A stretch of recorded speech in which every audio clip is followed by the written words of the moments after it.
everyone, and welcome to The Perfect Place to Start. This is a series dedicated to embracing resilience and fostering genuine conversations. I'm your host, Megan Gluth-Bohan. In each episode, I have the privilege of speaking with remarkable guests who have navigated some of life's most challenging experiences and come out the other side by taking the next step forward. In this series, we dive into topics often left unspoken: mental health, the true meaning of success, navigating relationships, and the full spectrum of life's highs and lows. Our mission is to break the silence around these issues, offering a platform for open and honest dialogue that can inspire and empower us all. The inspiration behind this series comes from my own journey. My experiences have taught me that the darkest moments often hold the greatest potential for growth. Join us as we uncover the powerful stories of resilience, celebrate victories, and learn how to navigate life's challenges together. This is the perfect place to start, and every conversation is a step forward. Hey everyone, welcome back to The Perfect Place to Start. This week, I'm talking to my longtime friend and colleague, Mr. Jason Jacobus. Jason is joining me on Zoom today, and I'm desperately sad, Jason, that we can't sit in person and have these conversations. Jason and I have a very long professional history together in the same industry, and almost instantaneously sort of hit it off as kindred spirits and people who like to go deep and talk about things that are real and talk about things that are authentic and talk about things that are hard sometimes, frankly. And I would say that Jason is one of those people that offers me sort of a point of true north in my life, for which I'm always and forever grateful. And I think that it's fair to say, and Jason can disagree, that we maybe don't always agree, but I think we always just really like and feel enriched by the conversations we have with one another. So today will be no different. I asked Jason to join me for a conversation on The Perfect Place to Start because I think that I know enough about Jason's life to know that he has had some moments where he's started in some places again and again and again that maybe haven't looked like ideal places to start. And he's finished in some really amazing spots. And in some of those finishing lines, so to speak, wins, successes, it can be easy to assume that getting there was done sort of linearly and easily.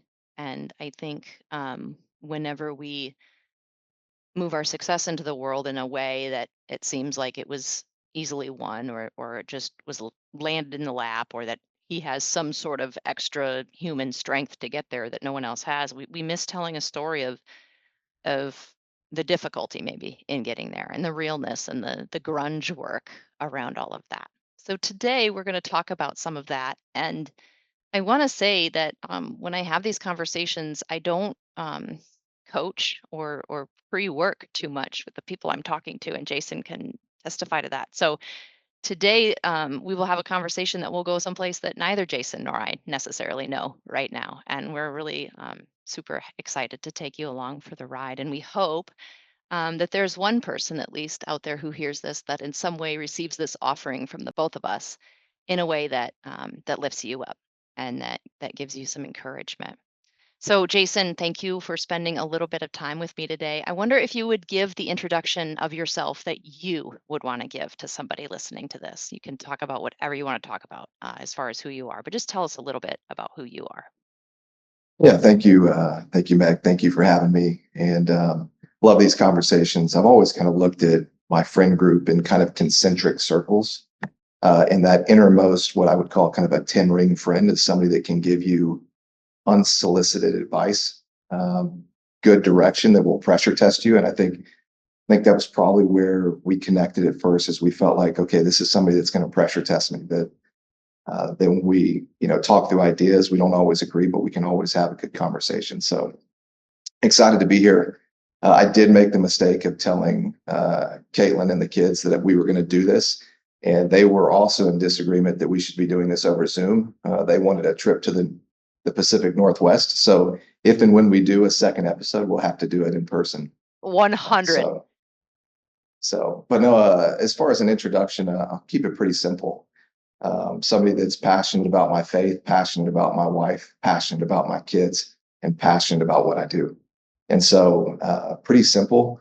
I would say that um, you have to live a pretty boring life outside of work. Homebody, probably somebody that has naturally spent a lot of time. People would think I'm an extrovert, but I definitely recharge at home, kind of recharge in the silence. And so, yeah, I'm passionate about the simple things in life. And so I'm excited to sit here and kind of talk through some of the parts of my story and kind of how I got here. Awesome. Awesome. If I don't say it later again, just please know how grateful I am that you're doing this. I'm Feeling is humbled mutual. and excited. Okay. I want to start today by asking a really open question, and you can take this wherever you want to take it. But um, again, you know the premise of this thought that I had, that like where you are is the perfect place to start. And I think you and I have talked about the fact that we have a lot of those places um, in our lives. Can you share at least one? And I want to phrase it as like the most impactful, like starting place that you can think of in your life, like the most memorable for you, good or bad, where you just were at a place that I think that where you would say the starting line maybe didn't look real great. And you sort of had a moment of awareness of like, I'm in this spot and I don't know what the next place looks like. And so I'm here and I'm gonna have to go in some direction. But wow, this is a really significant moment. Do you have one of those? Yeah, I would say I have a few of them. And I think, anytime you look at the challenges you face, you understand that, relative to the rest of the world, I'm pretty lucky. I've had an opportunity I've had a very good life. Had my own challenges, but I always feel like I was dealt a pretty good hand.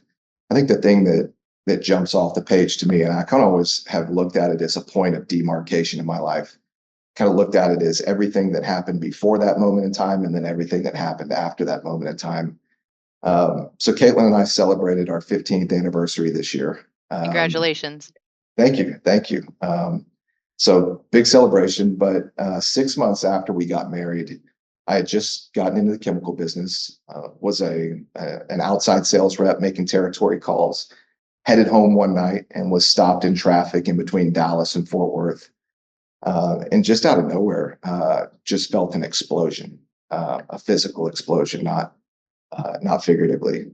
Didn't know what happened. Didn't see anything coming. Didn't see anything. It's like everything went black. And then as I came to, I don't know if I lost consciousness or just kind of regained awareness.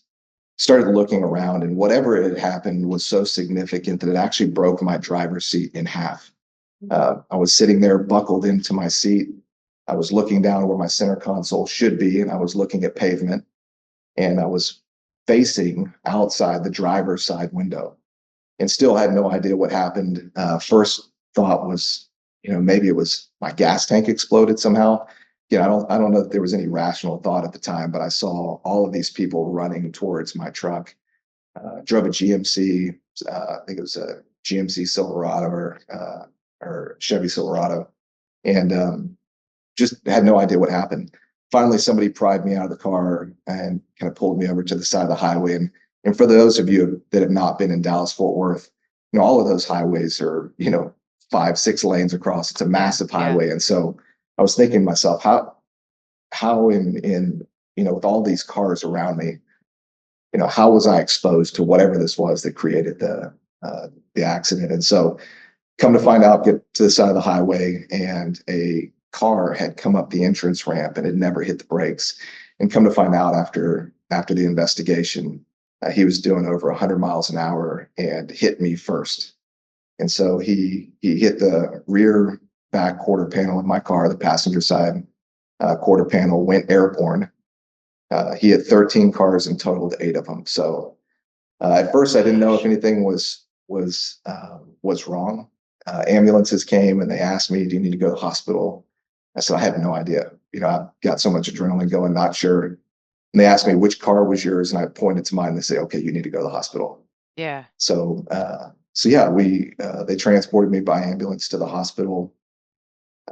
Was in quite a bit of pain once the adrenaline kind of wore off, was in a C collar and for the most part immobilized, trying to figure out what was wrong with me. And so spent the evening in the hospital.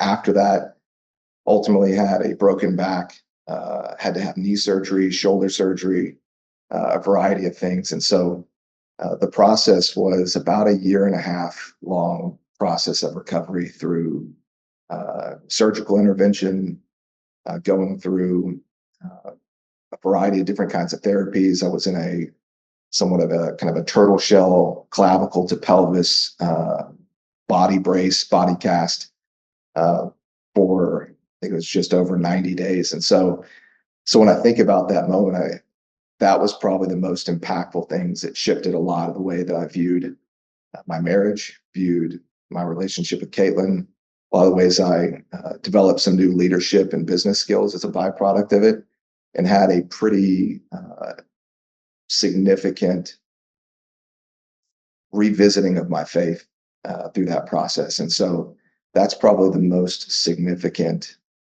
event that's really kind of shaped how I view life, and I think really set the stage for who I've become today. How would you I want to dig into the moment here just a little bit. I kind of want to just like go deep into that because how would you describe who you were before this explosion?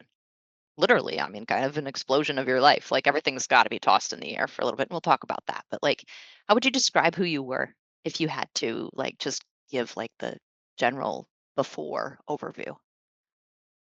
I think from a worldly view, I mean, good person, was vocal about, my faith and who I wanted to be, wanted to be a good husband. Eventually, I didn't have kids at the time, but wanted to eventually be a good father. And I think from an outward appearance standpoint, I think that's probably the best way to describe it. It was trying to control an outward image of who I felt like I needed to be.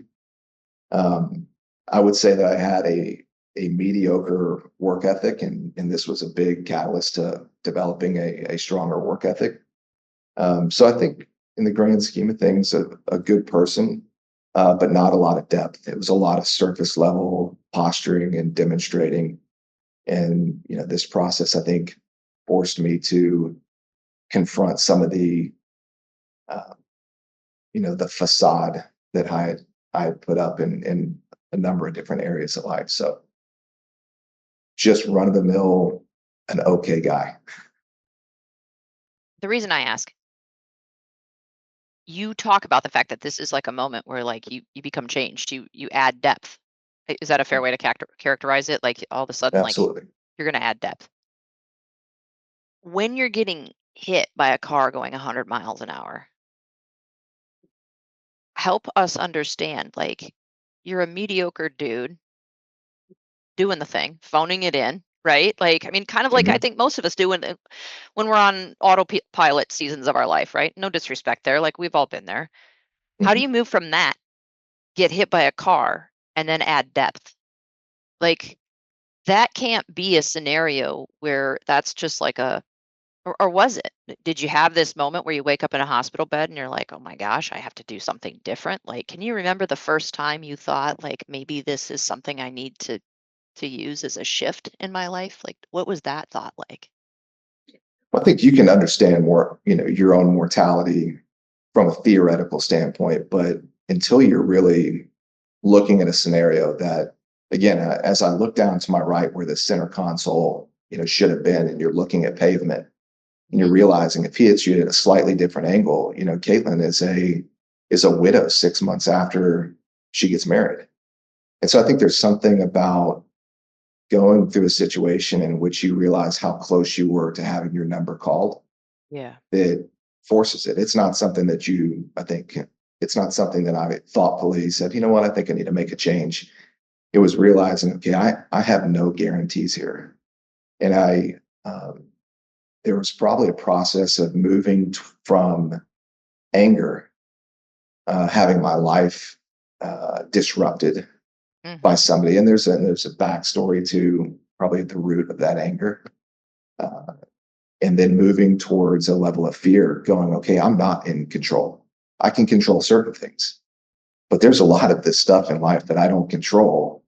And then coming to the realization that if I don't control it, do I really have a confidence in what happens to me when my number gets called? Because it'll happen one day. And am I confident? So I think that there was a process there that forced a lot of these hard conversations that I've never had to approach because I wasn't forced to. There wasn't an immediate threat that you may only have X amount of time here. What are you going to do with it?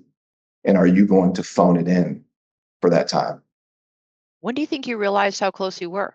Like, it sounds like initially you had no idea what was going on. Like, when do you think you realized, like, hey, this is actually bad?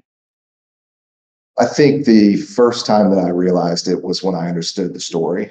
The gentleman that hit me had recently gotten out of prison and was on PCP when he entered a mile-long entrance ramp. He was driving an Avalanche, so a fairly large vehicle, and hit me. And then when probably 2 days after I got out of the hospital, my wife and I had to go over and get some stuff out of my truck. It was at some local, kind of tow yard. And I think seeing the vehicle again, I mean, when we walked on site, the car was the very first car through the gate, and neither Caitlin or I recognized it. And so we were asking, okay, where's the vehicle? We've got to get some stuff out of it. And they're like, it's right there. And that was probably the moment, seeing the car again. She immediately broke down into tears, and it was the biggest rush of emotion probably that I've had up until that point. Just looking at the vehicle, like if you would have seen it go down the road, you would have thought, okay, nobody survives that accident. So I think that was probably the awakening for me. What's in that rush of emotion? What are you thinking? Probably the same thing. Probably just realizing that, as a young married couple, you've got dreams and plans, and you want, kids, and you're thinking about career and all these things that you want to do, and you just realize that we have control over some of those things in life, but we don't have control over everything, and the actions of somebody else can shift that instantly, and our actions can shift that for those around us. And so I think it really put into focus the lack of guarantee we have on some of the things that we expect and want out of life. Get some things out of the truck, and then presumably you and Caitlin go back and get in the car. Do you remember the first thing you talked about after that? Oh, it was dead silence all the way home. Yeah. Well, I think we were both just processing it. We were also at the time newly married, struggling financially, and thinking through the financial implications of what we were about to go through. Because I didn't know everything that I was going to have to deal with physically. That took a few months to figure out, okay, what's going to require surgery, what do we need to get done. So it wasn't all right out of the gate. And so I think just understanding that, how are we going to navigate this financially? We're young, ignorant to how a process like this would work. It turns out that the driver that hit me was uninsured. And so going through the process of understanding how the, insurance works when you have 13 other vehicles involved in an accident and an uninsured motorist. And so there was just a lot of fear and a lot of firsts for us. So a lot of it was just shock and trying to work through the most complicated, most problematic things first. So you're in pain, I have to assume. Like, sounds painful to me. And like so you have all this like very present, real physical stuff to do. And then there's obviously like this existential, spiritual event starting to creep in, right? Because how can it not? You've just seen a truck demolished and you were in it. And then there's this complicated life stuff, uninsured motorists and all that kind of stuff. But I wonder, like, I hear you talk, and even like I'm mad at this driver, right? Like, what was that for you? Like, first of all, did he survive the accident? he did. I mean, he was, so I say it's funny now. It wasn't funny at the time. The interesting thing is that they took me by ambulance to the county hospital. They care flighted him to the county hospital. They had to cut him out of his vehicle. But they wheeled him into the emergency room, into the triage room directly next to me. Did you So, I know he mean, was I there? could, so I I mean, knew did he you was know it there, was but I him? didn't know who it was. No, Okay. I've got my mother-in-law was there, and my mother-in-law is one of the most inquisitive human beings ever. So there were a few police officers in the room, and he was handcuffed to the bed. My mother-in-law is just talking to the police officers, and she's the one that put two and two together and told my wife. And so they immediately realized, okay, this person is in here because of this person. And they asked if we needed to be separated. And I was in no condition to do anything at that time anyway. So we were good. And they left us there side by side. It was me, him, and then a gentleman that had dropped a circular saw on his foot, which Oh, is a nice. different Yeah. story for a different podcast. Yeah. So it was an eventful evening at the county ER. I got to Um, stop you right there, though, for a second, because here's the deal. I've met your wife, whom I adore, by the way. So you can't do anything, but I wouldn't actually in a situation. My money isn't on you, Jason. My money's on her. So how's this go down? Like, just fill us in. Like, this isn't a humorous situation, but like, I gotta know, like, what Caitlin knows that the dude that really significantly harmed her husband is laying in the next bed, right? Like, just tell me what happened. oh yeah, she was not pleased. Yeah. She's not the most vocal person in the world, but she was pretty upset, and they had advised us and her that we needed to be respectful and um, mind our business through this process. So she managed through it, but yeah, she was not pleased, and I think still to this day, it's taken her a lot longer to process through the frustration, anger, the close call, the selfishness, all of the things that come with that.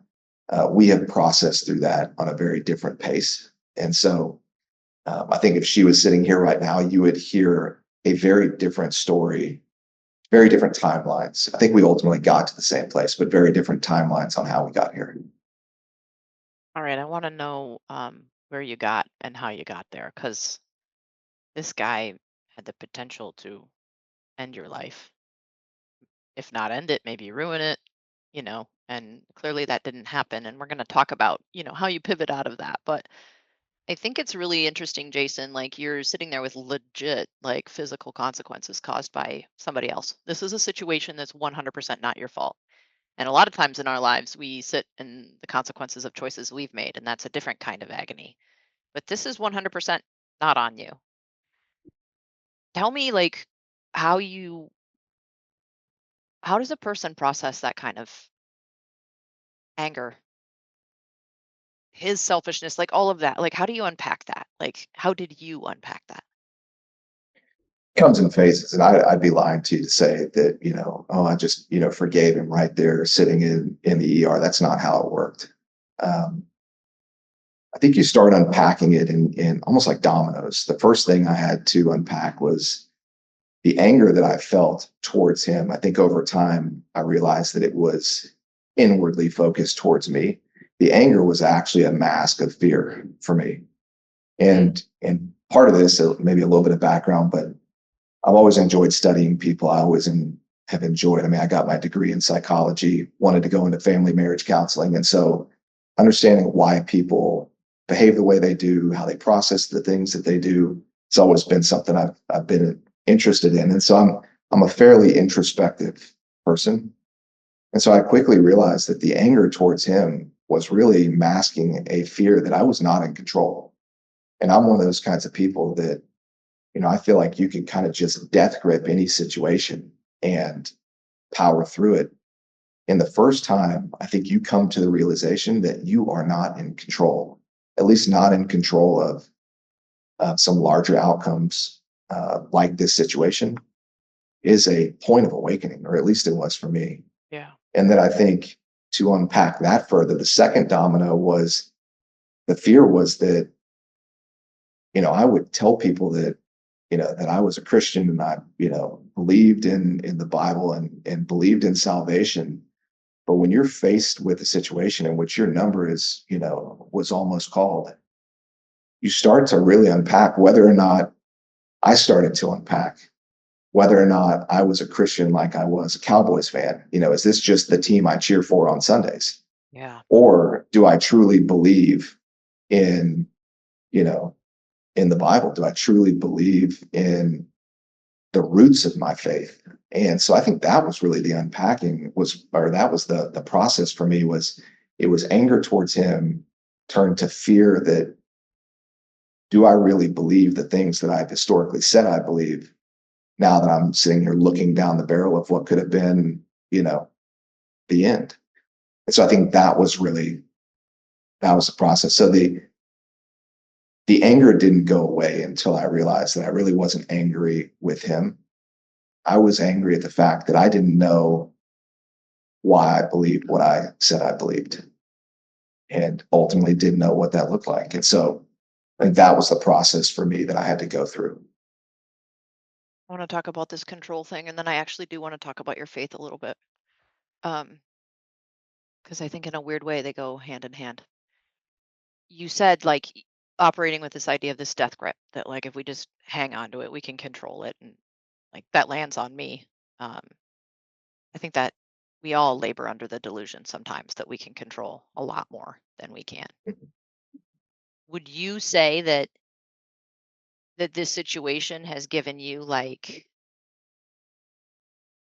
an awareness of that, or do you like that persists and now you move in the world differently, or do you feel like this is something you still struggle with? Like, do you have to constantly remind yourself? Well, I definitely think there's seasons in which I do it well, and there's Yeah. seasons in which, it's to some degree it's a yo-yo. You do it well for a while, and then a situation comes up, and then you tighten that death grip again. And then, I think what I've learned in the process, and I don't know if you've ever experienced this, but anybody that has, every now and then you may drive. Happens a lot with trucks, happens a lot with Jeeps. There's something called the death wobble, and I don't know if you've ever No. experienced that. Tell me. So the death wobble is a lot of times when you're at a high speed in a truck, and as a Texan, most Texans have either seen this or experienced this, but it may be due to an alignment issue with the truck or something. And what starts out as kind of a small shake starts to intensify a lot. And the temptation naturally is to, grab the wheel tighter. But anybody who's ever tried to do that, there's no way you can grab a wheel tight enough to stop that wobble. And so the only thing you can do is slow down. That's the only way to kill that momentum that builds up and starts to create this loss of control. And if you don't slow down, you'll flip a vehicle. I mean, it can get out of hand very, very quickly.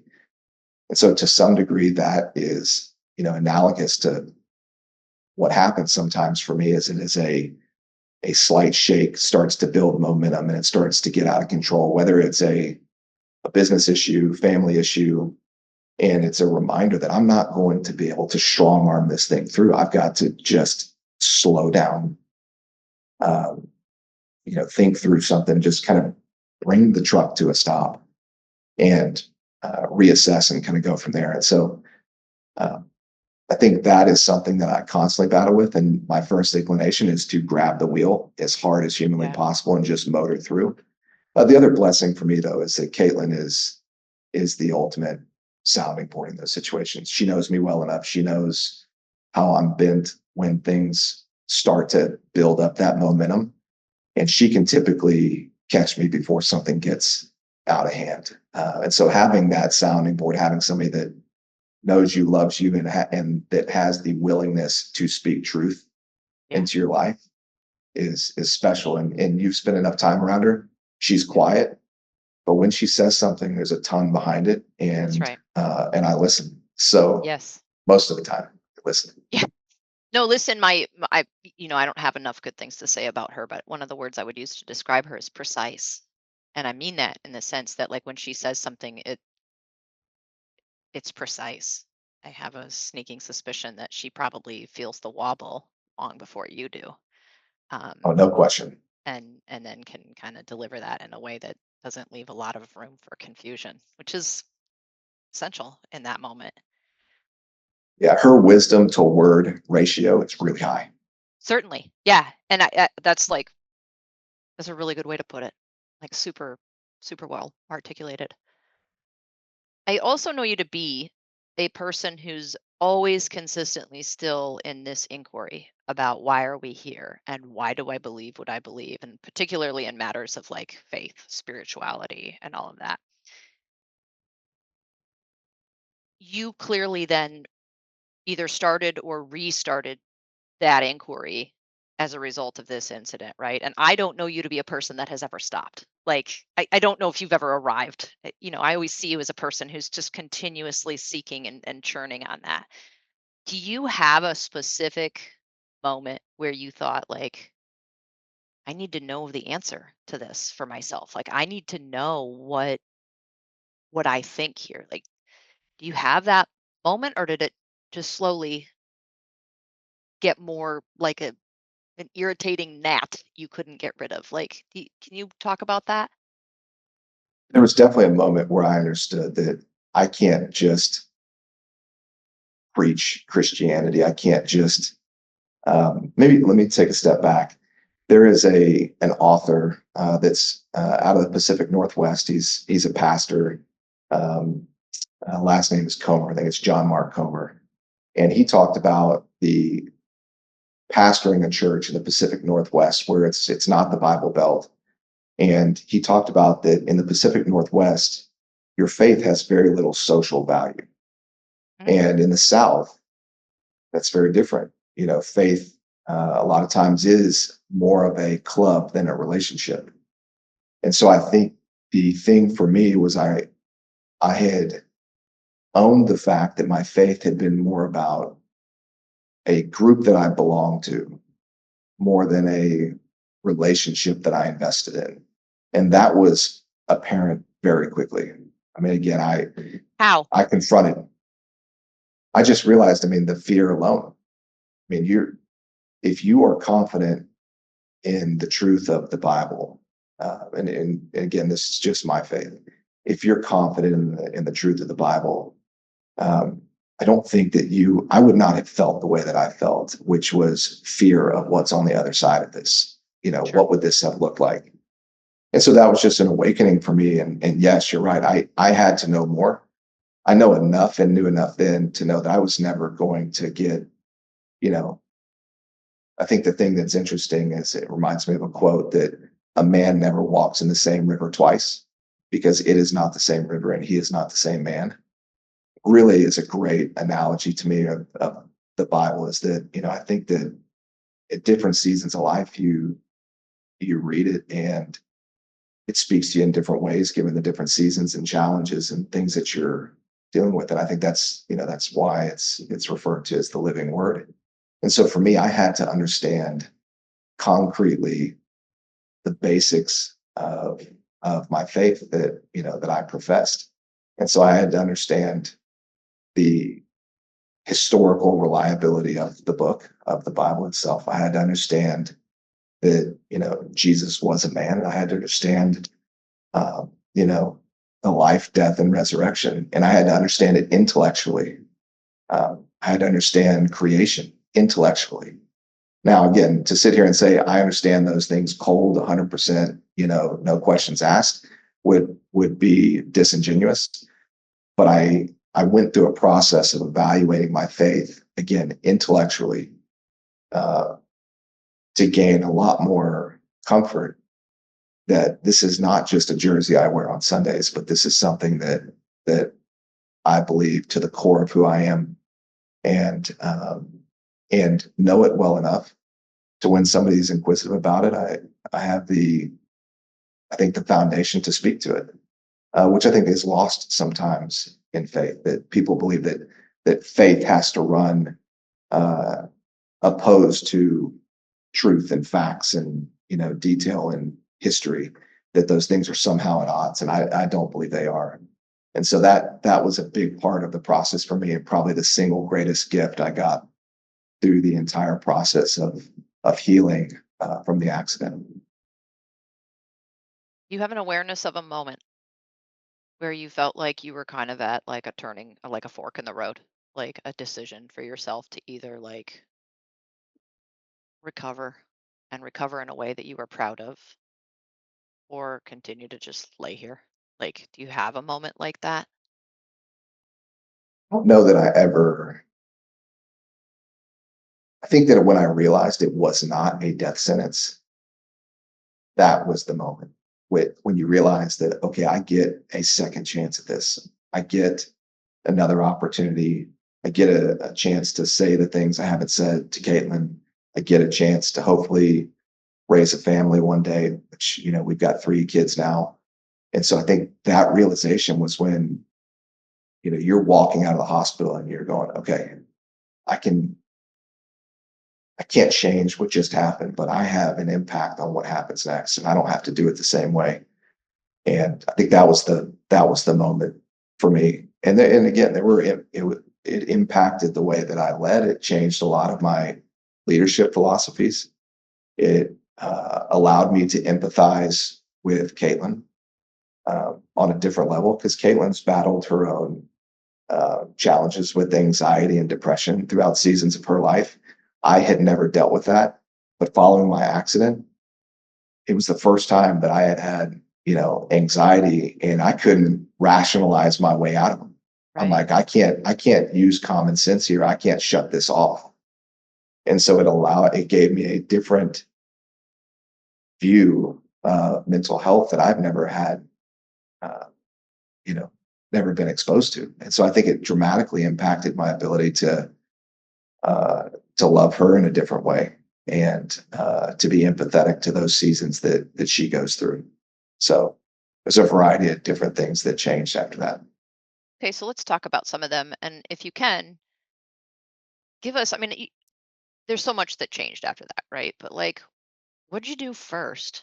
And what practically did that look like? Like if somebody's saying like I want to do something different, like practically what did that look like for you? So part of it's scheduling. I think we fall into this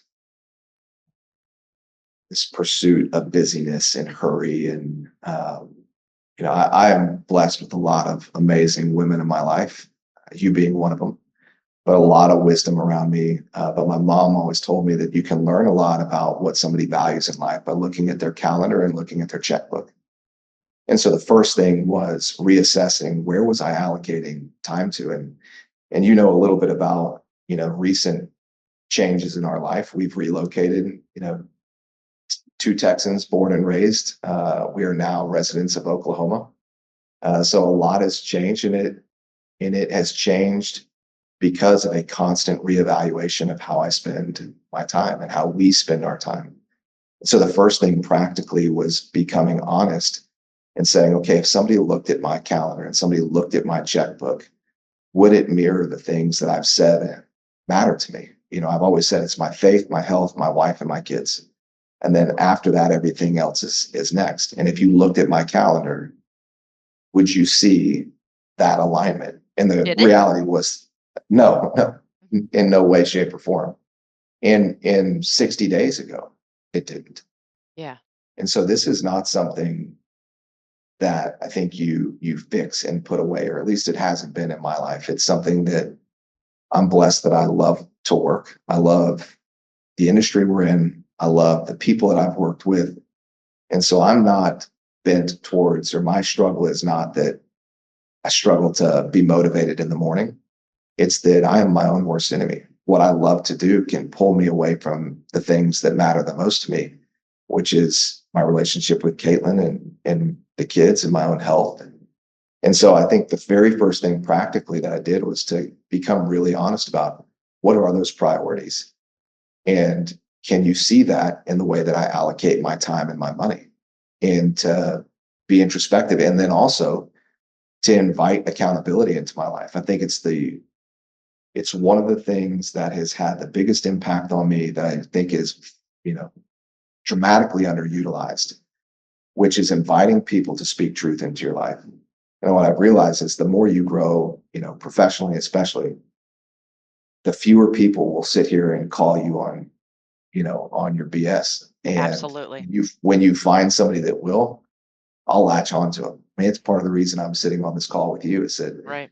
when you and I talked, I'm like, okay, if I'm off, if I've got a blind spot, and we've had several of these moments, we could have Yeah. an entire podcast series on the things that you called me on. And man, that's a blessing. And so I think it was establishing the priorities of my life and inviting people into my life and said, hey, this matters to me. And when you see me drift in these areas, you have a, you have an invitation from this point on to sit here and say, hey, you said you wanted to do A, you are nowhere close. You've got to correct course. And those are probably the two most practical things. And those accountability systems are still in place today. I think that's really interesting. And what I note about what you're saying is number one, like you have those people that are accountable. They're for number one, that they help you be accountable, but number one, they're invited. And number two, and I can say this for the way that you and I interact on this, it's also being offered from a spirit of like not self-interest. I don't know if this is your experience or not, but it seems like the more powerful you get, sometimes people offer criticism in light of what might benefit them rather than what might point you back to who you said you were going to be. So I think that's interesting too to note, like that the welcoming of the accountability that also is like really directly pointed at holding you to what you said you were going to be. What Yeah, else? there's a Oh, big difference between being called out and being called up. And when you have people that you surround yourself with that want the best for you, that you trust, you know, the confidentiality of what you speak about, but you also trust the competence and the judgment and the yeah, wisdom. yeah, And so a couple of years ago, I said a couple of years ago, it's probably been 10 years now. I was very intentional about creating an internal kind of board of directors. What are the areas of my life I want to be good at? Who do I know that's the best in those areas? And reached out to them and said, hey, can I buy you coffee? Can I buy you lunch? Can I schedule a call with you? This is what I'm trying to accomplish. Will you serve in this capacity? And the funny thing is I expected maybe I'd get 20% of them would say yes. Every single one of them said yes. And most of them invited me to do the same thing for them. And so I've got a handful of people that, speak in my life from a marriage perspective, as a parent, from a health perspective, from a financial perspective, leadership perspective. And so that door has remained open, and being intentional about the areas of my life that matter and finding people that are really capable and that I trust to speak that truth and that I believe will call me up and not just aim to call me out. Man, it's a gift. yeah. I asked what else earlier, but before we move to, because I do want to know like a couple of like the really cool fruits that came out of this and the practical fruits, and number one being the calendar, because I think that's really important. But will you just tell us like you obviously set an intention here and then like you became very intentional about making your calendar match, and I love the way you sort of admitted like you just had to do it again, like this wasn't something you changed one time because you had this car accident, the light bulb came on, and now you're perfect with your time management and having that reflect your values. I think that's really cool that you were honest about that. Can you, Jason, did you grieve? Like, I guess like there had to be an adjustment, right? Like not doing the calendar the way you were doing it before. Like you're a guy that loves to work, Jason. Like you love what you do. Like did you grieve the reordering of this even though you knew that was the right thing to do? It's a good question. I don't know that I've ever thought about the grieving. I think I was more worried about how I would be perceived. And again, I think that has been, uh, I think we all operate in a current. Yeah. There is a gravitational pull in our life towards certain things that are unproductive. I don't think we drift towards the productive things in life. So we have to paddle, and my current may look different than your current. And so the current in my life is typically pulls me towards an imbalance that is more weighted towards work because I love it. My current also pulls me to being too focused on what the world sees in me. And the world that goes beyond, Caitlin and the kids. And so, the breaking point for me, and I've been blessed to work with a lot of great people, and the reason that I made, this recent move was because I was tired of watching my kids grow up through cell phone videos. Yeah. I was sitting in a hotel, um, in the Midwest, and watching my oldest son go through an award ceremony, and going, I don't want to do this remotely. I don't want him to sit here and say, okay, when business and family are in conflict, dad chooses the business. Um, that is that's how I'm oriented. And that is the goal that I have, is that when they know these two things are in conflict, I choose them. But it's not something, again, that you fix forever. It's something that I constantly have to circle back to. And typically it's when, Caitlin's been supportive of me in all of these busy seasons. She has never once made me feel that I was dropping the ball at home. She's the one that gave me the strength going through grad school while I was, going to school at night and working full time with a, child at home. She's the one that, when I was traveling 200 days out of the year, said, "Hey, thank you for what you do." So I've never felt like I was fighting a battle on two fronts. That being said, she holds me accountable and says, "Okay, you say you want this, your actions suggest that." I mean, I think our actions express our priorities. Yeah. And she can see an incongruency between what I state are the priorities of my life and the actions that I describe as, oh, this is just a season. And one season becomes 6 months, becomes 3 years, and it becomes, a significant piece. So I don't know that there was a grieving, but there was a commitment that I couldn't sit here and build my schedule and my life around the concern of what other people would think of me and what other people would, you know, what kind of esteem they would hold me in. It's I want to do right by other people, but most importantly, I want to do right by my family. Yeah. And so Yeah. that, I think it was, maybe the grieving was just of my own selfishness. Yeah. And maybe that was the toughest thing to come to grips with, For especially when sure. you've had to do it multiple times. 100%. Because it's not that you were doing it and not enjoying it either, right? Like there is Correct. something fun about it, you know? Business can be really fun, if at times and other times not. But I think after that's the you, deal, oh, go Meg. ahead. I, Yeah. I think that's the thing, though, that probably the greatest point of maturity in my life came from, I think, when you're young, or at least for me, I can only speak for my own life. You think everything's black and white. You think it's, Yeah. you do A or you do B. And then, especially from a leadership and a business standpoint and a family standpoint, it's less about this binary world that you think exists. And it's more about this constant balancing of attention between two seemingly, mutually exclusive things. It's I heard somebody referenced it the other day in a podcast. It's the balance between confidence and humility, the balance between drive and healthiness, and Yeah. having a healthy lifestyle. And so the balance between, sometimes from a business standpoint, you have to mentor somebody, and sometimes you have to part ways with them.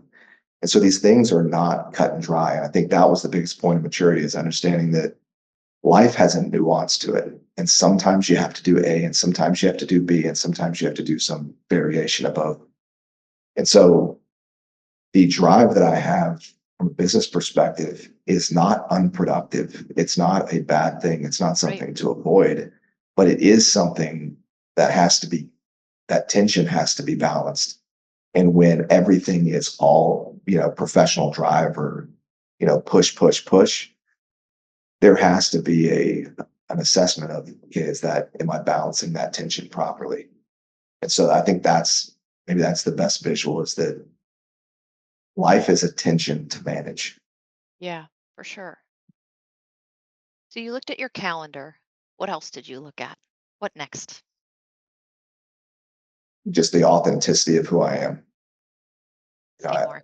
we live in a season, and with social media, I think it's gotten worse. It's probably always been some level of this, but with social media, we show everybody the highlight reel. And if I showed, my Beckham, my middle one, just started playing basketball, and if I showed him a highlight reel of, from Sports Center of, LeBron, he would never miss. And Beckham would have this false belief that, okay, in basketball, nobody misses, but I'm missing. Yeah. And I think, I don't want to put words in your mouth, but to some degree, I think that's the goal of this podcast, is to have a level of transparency that, hey, people miss, things happen. Not every shot goes in. Yeah. I think we have moved away from that to this, again, this facade where we take this clean picture. I wish every kid's picture recorded the 10 seconds prior to the picture and the 10 seconds after the picture. It would, you would have such a better visual of how people operate. And so I think there was an authenticity evaluation for me that I had put on this facade of who I, wanted to be, who in a perfect world would be, but in reality, that was not the person I was. It wasn't the person I was in my marriage. It wasn't the person Caitlin and I were teaching a junior high Bible study at the time. And, you put on this facade that, hey, we've got this thing nailed, got the answers. Let me share it with you. In reality, we're still working through, we were two imperfect people, trying to figure out how this thing works. And, sitting here from a leadership perspective, I'm an imperfect man, trying to contribute to a business and trying to lead an organization. And I don't get it right all the time. I think giving people a peek behind the curtain in that thing is a really powerful thing. It's something that I needed to do, but I don't think I realized how impactful it would be to other people in my life, of just kind of assessing who I was portraying and who I actually was at the core, and inviting people to be part of that growth process. I want to move into a little bit of like advice. If somebody's seeking to live more authentically and somebody is saying that where they're standing right now, maybe even feels like they're sentenced there, like this is it, this is who I am, I've already screwed up, or like it just feels impossible and I can't get where I want to go, like how does a person, like, and we live in a world full of platitudes, and like you can go on social media and there's all these pithy quotes, but at the end of the day, like when the rubber meets the road, it's hard work to move from where you are to where you want to go. What's your advice? Like, what are some really practical things that you did and that you do? Because as noted earlier, you didn't do it one time and then like voila, here stands Jason perfection. Like, what do you do? What does a person do? We definitely live in a meme deep culture. We live in a culture that's got these little blurbs, and everybody's got it all figured out, politically, professionally. Um, when I look back at my life, the seasons in which I had things well oiled, they were going well. If you looked at my 5 or 6 closest influences, I think you would sit here and you would recognize that my circle of friends were a pretty good illustration of where I was headed. And when you look at the seasons of my life in which things were not going well, you could look at my circle of friends and go, okay, this makes sense. So anytime I see somebody that's really struggling to assess where they are, they've got desires to grow. The question is, are they surrounding themselves with people who are pulling them forward or pulling them backwards? Because there's definitely there's a temptation when you move seasons, or you want to grow and you want to grow in a new way. Some of the people that you historically surrounded yourselves with, they don't want you to move in that direction. They don't. Um, they want you to stay status quo, same person you've always been. And so, to grow into those new seasons, to push yourself, I think you really have to surround yourself with people that are, more capable, more committed, more intentional. And so I think first question is, are you surrounding yourself with people that, if you want to be more, you know, financially intentional or strategic? Are you surrounding yourself with people that are strong in their financial wisdom? Do you want to be a better husband? Are you surrounding yourself with people who are committed to serving their wives and their spouses? Or are you going and hanging with people that find it enjoyable to trash talk their spouse in public? I mean, you and I have had this conversation 100 Yes. times. Yes. There is a perceived camaraderie Yes. with complaining about spouses, and it's something I think you and I bonded over Yep. at the beginning. And so again, I think, as my dad told me growing up, show me your friends and I'll show you your future. For sure. And I think that's the first thing. And then become a student of people, become a student of history. There's nothing new under the sun. Whatever situation you're navigating, chances are there's somebody else out there that has navigated that or has navigated far worse. And I think it puts things in perspective, that there is a path forward. And somebody told me a while back that the difference between being smart and being wise is a smart person can get themselves out of a situation that a wise person wouldn't find themselves in. And a lot of that is just being a student of people. So I think one of the first books that I read after my car accident was Man's Search for Meaning by Viktor Frankl. Excellent. And you're talking about putting life in perspective. It's like, okay, this is a pretty insignificant, interruption versus some of the stuff that, some of the stories throughout history. So Did you ever meet the guy that hit you? not outside of being next to him in the bed, never spoke to him. And I've had a lot of people have asked me that question, more people than I thought, and what would you say to him now kind of questions. You know, my prayer is that was an awakening for both of us that night. That was, if he was on a similar podcast right now, that we would be talking about two versions of the same story, but that both of us decided, okay, moving forward, we're going to do things different. And so I have no ill will towards him today. It's the single greatest blessing that's probably happened in my life. Again, outside of my faith and my marriage to Caitlin, it's probably it's the thing that opened the door to me becoming the kind of, again, believer, husband, father, professional that I aim to be. So it's hard to get mad at somebody that serves as the catalyst for that. Yeah, and I think further to the point of like the whole podcast, like, and one final kind of question that maybe is a strange one, but I think kind of ties this together. Like, what do you think you and he have most in common? That's a great question. We're imperfect. Yeah. We mess up, and the scale of how he messed up that night. I mean, I don't think that there's anybody out there, at least I can look back at situations and realize how close I was to making a catastrophic mistake. And if, the coin had landed just on the other side, how different my life would be. Sometimes I think we get this feeling that, man, how would somebody screw up like that? How would somebody, and obviously that's a big mistake.